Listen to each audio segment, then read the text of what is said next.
Welcome to How to Retire on Time, a show that answers your questions about all things retirement, including income taxes, Social Security, healthcare, and more. My name is Mike Decker. I'm a licensed financial advisor who can even file your taxes. All that said, please remember this is just a show, not financial advice. Everything you hear should be considered informational. Joining me in the studio today is Mr. David Franson. David, thanks for being here. Hello, thank you. David's going to read your questions, and I will do my best to answer them.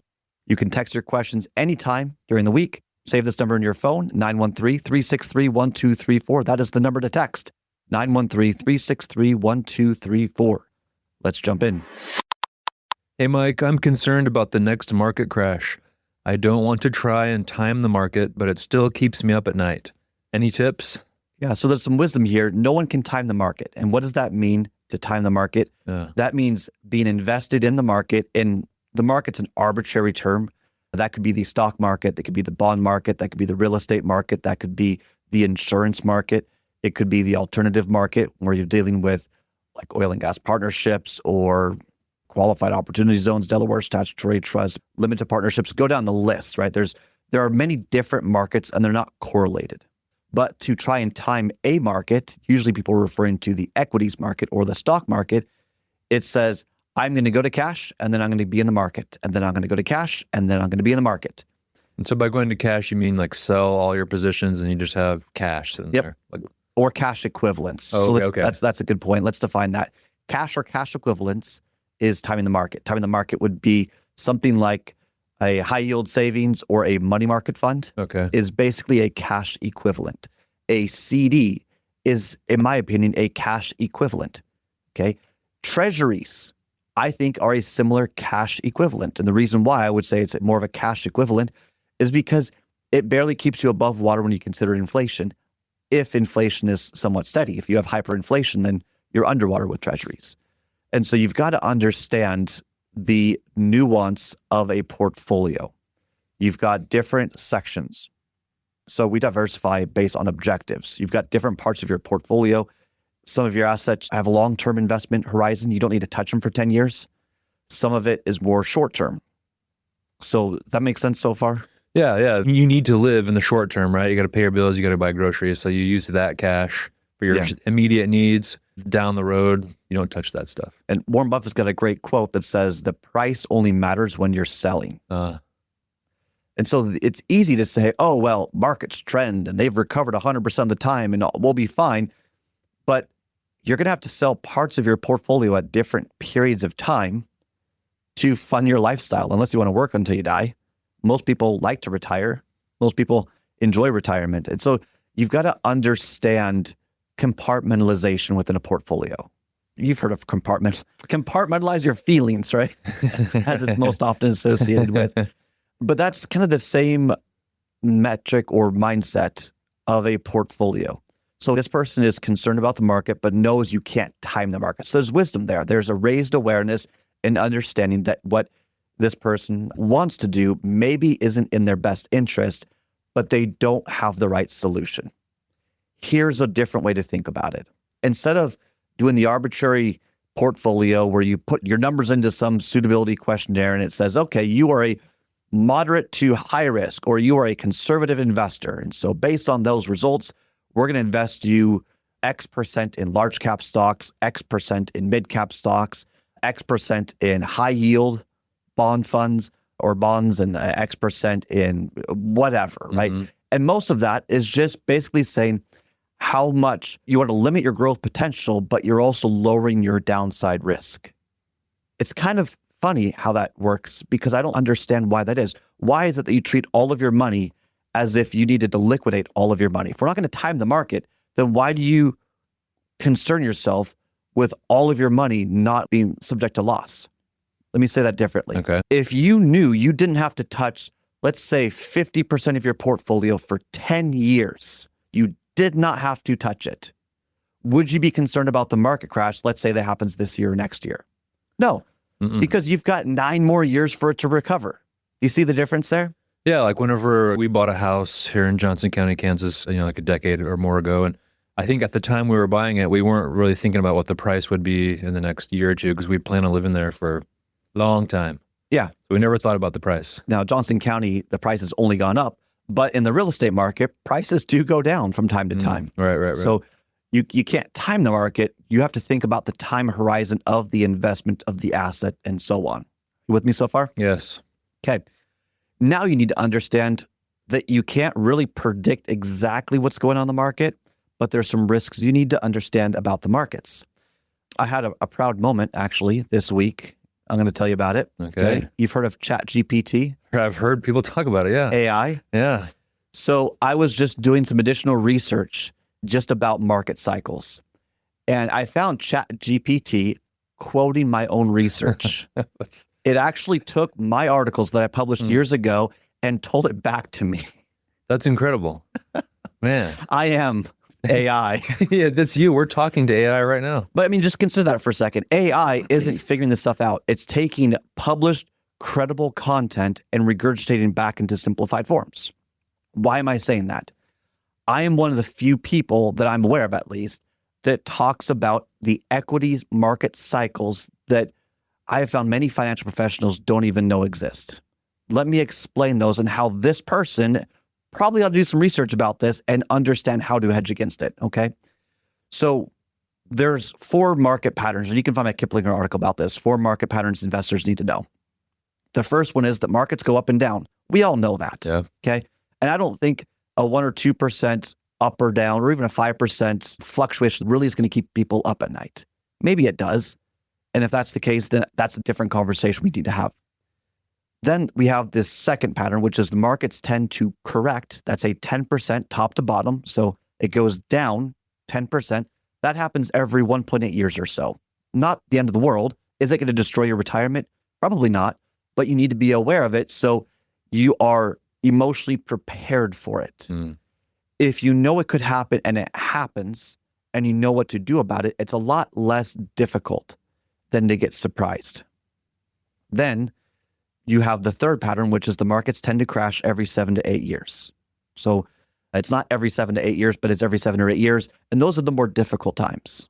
And then we have that the markets go flat for 10 plus years. And that happens every 20 years or so. So 2000 to about 2012, if you bought the S&P 500 and you reinvested your dividends, you're still not making any money.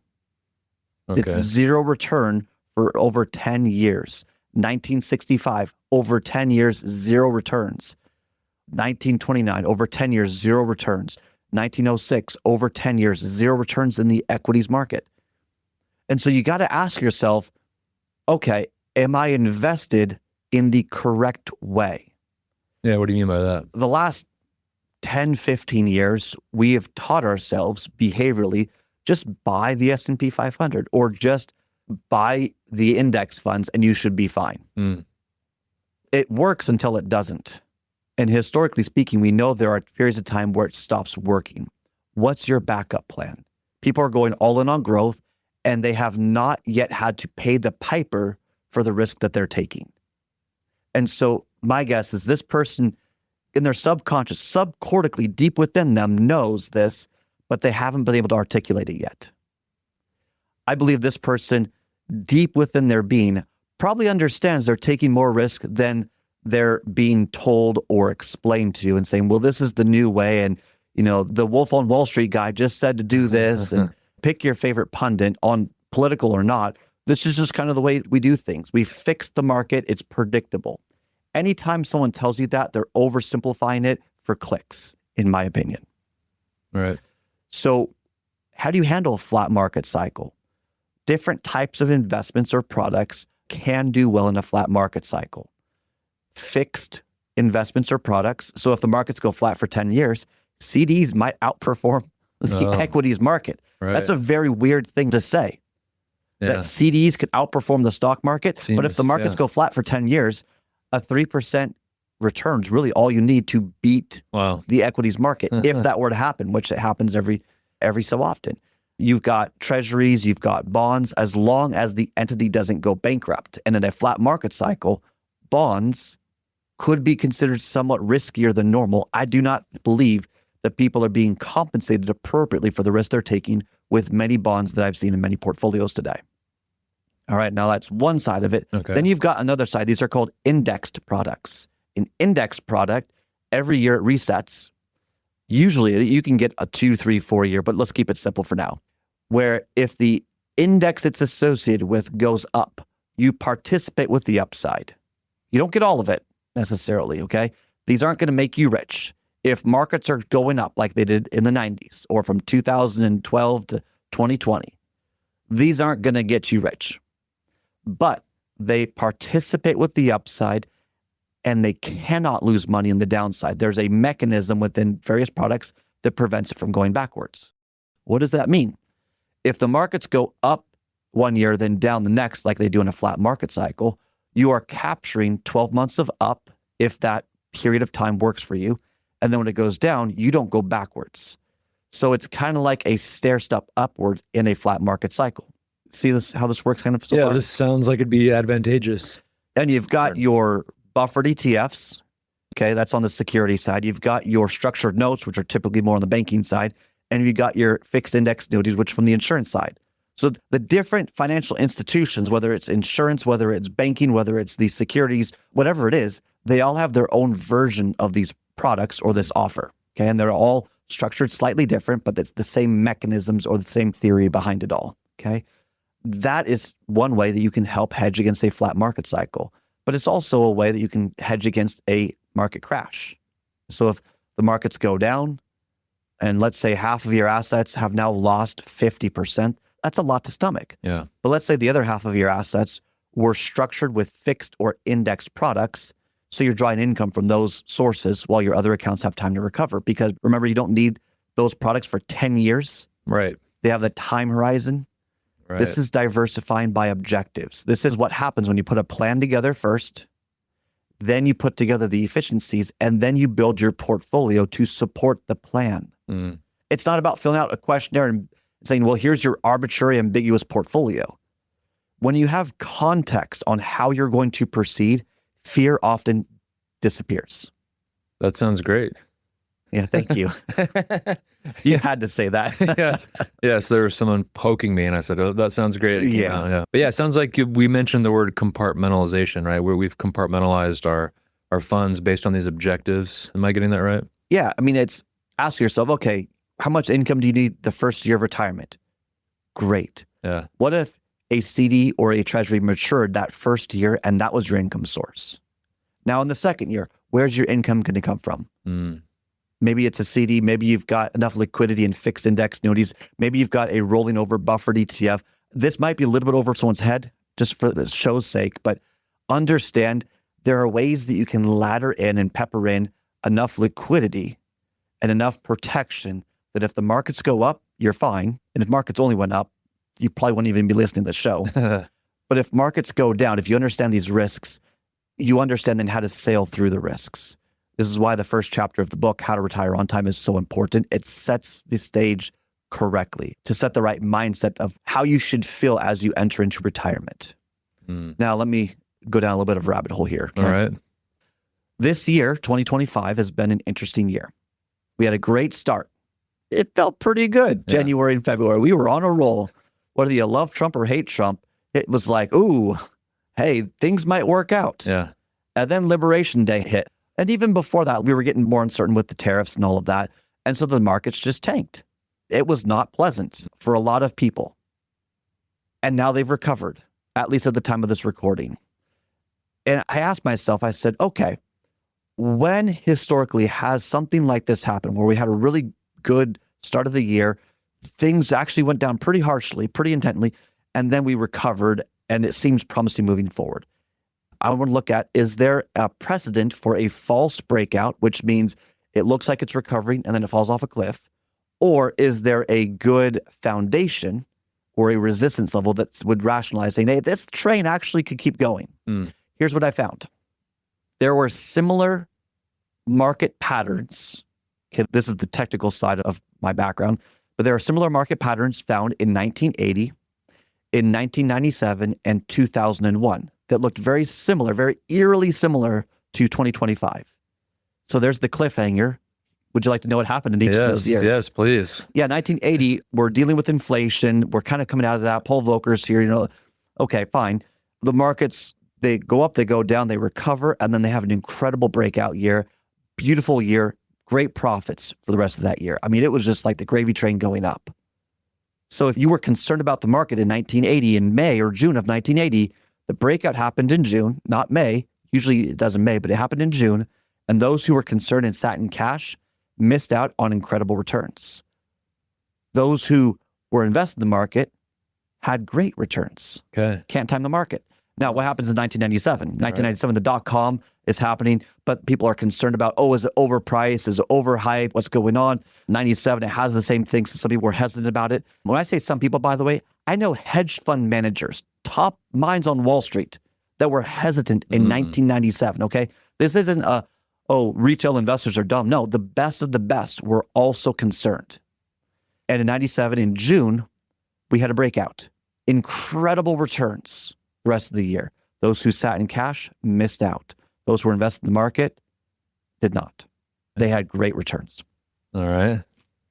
2001, same situation. Markets are up, then they go down. And by the way, this 2000, 01, and 02, there's a very difficult time. So 2000, markets are going down, then they kind of recover. And then there's this promising, did we overcome the dot-com bubble? Did we figure things out? Do we know how to price in the internet?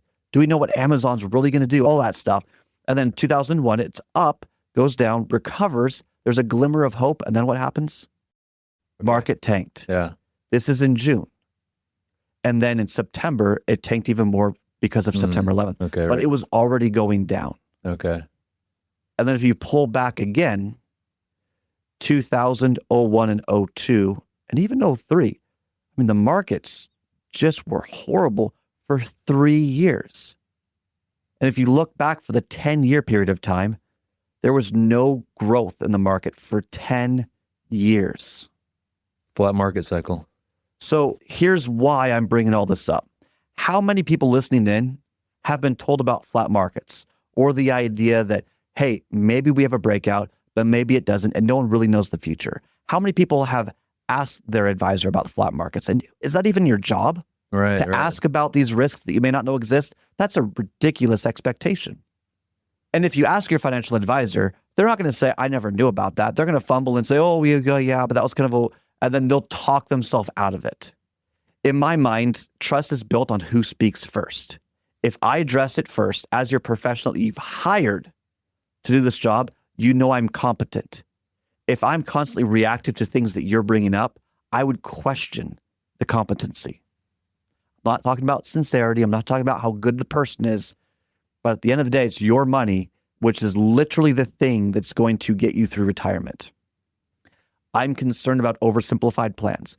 I'm concerned about another flat market cycle potentially happening, not maybe this year or next year or the year after, but during the first half of your retirement, there could be another flat market cycle in the near future, and no one knows. Are people prepared for it? In my opinion, most Americans are not. Are people prepared for the next couple of market crashes? I have found most people, based on my experience and what I've seen, have portfolios only built for the upsides, and they're hoping that in the next market crash, they can just tighten their belt and just get through the drops. Well, look, folks, averages are deceptive. And we don't have time to really dive into that. But people, in my opinion, are taking more risk than they realize because they don't know the right questions to ask. They don't know the historical market patterns. Heck, I mean, AI is using my research on this. I don't know why other institutions are not talking about these things. It's in the data. It's clear as day.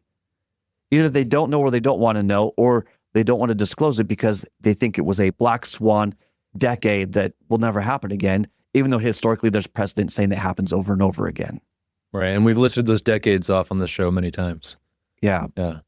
Don't lose sleep over this. It doesn't destroy your retirement if you're prepared correctly. If you're not prepared correctly, it could be difficult, and maybe it's not. No one knows the future of the market. Maybe it's the Boy Scout training in me that happened decades ago. Maybe it's just I'm an optimist that doesn't trust a lot of the talking heads that try to spin news to create drama or whatever it is. Maybe it's that I don't trust oversimplified marketing literature from most of the financial services space and do my own internal research. Whatever it is, I believe in high probability. I believe in being prepared for the best and the worst.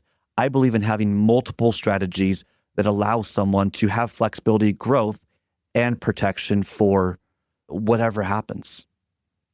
I call these principles, I call these precepts. Anyway, I'll stop on the rant there.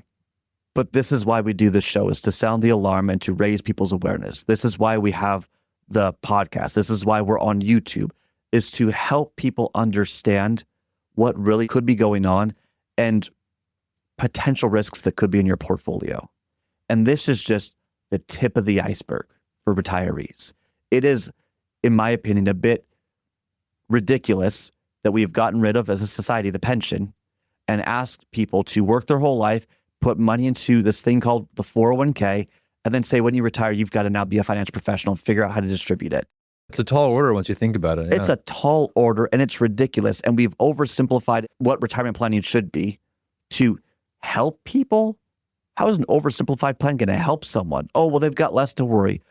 Yeah, because they don't know what to worry about. They don't know the risk they're taking. Anyway, beside the point here, it is important. Ask these kinds of questions. I hope this person is getting some good insight into dive into your plan first, explore your efficiencies and your other strategies to help protect your assets, and then build your portfolio appropriately by diversifying by the objectives. Your objectives are time-based objectives to support the plan. If you did not go through your plan first and then talk about products, if you just fill out a questionnaire and then you created a portfolio, if you just created a portfolio trying to pick good investments, hoping that was enough, chances are you're taking more risk than you realize.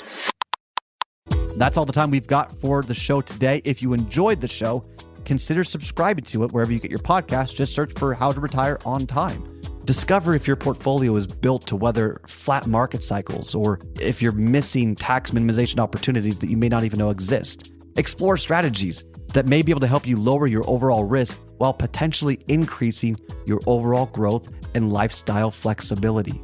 This is not your ordinary financial analysis.